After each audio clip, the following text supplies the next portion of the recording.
तुम्ही जो भगवा टिळा कपाळाला लावायला लाजता ना किंवा तुम्हाला कमीपणा वाटतो ना, त्या भगव्या टिळ्याचं महत्व तुम्हाला सांगते. अहो, मुस्लिम धर्माचा माणूस जर ओळखायचा असेल ना, तर त्यांना ओळख करून द्यावी लागत नाही की मी मुस्लिम आहे.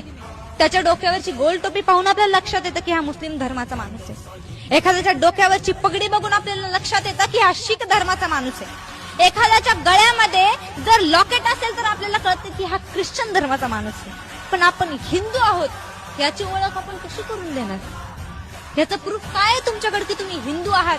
कारण तुम्हाला कपाळाला गंध लावायची तर लाज वाटते, कमीपणा वाटतो. का कमीपणा वाटावा? अरे, छत्रपती शिवाजी महाराजांनी, धर्मवीर संभाजी महाराजांनी आपल्या प्राणाचा त्याग केला हा हिंदू धर्म वाचवण्यासाठी, आणि तुम्हाला लाज वाटते कपाळाला गंध लावायची? अरे मुलांनो, कपाळाला जर तुम्ही भगवा टिळा लावलात ना आणि मुलींनी जर कपाळाला कुंकू लावलं ना, तर समोरून येणारा एक दुसराच हिंदू मनुष्य तुम्हाला जय शिवराय आणि जय श्रीराम म्हणल्याशिवाय पुढे जाणार नाही. हे आपल्या भगव्या टिळ्याचं महत्व.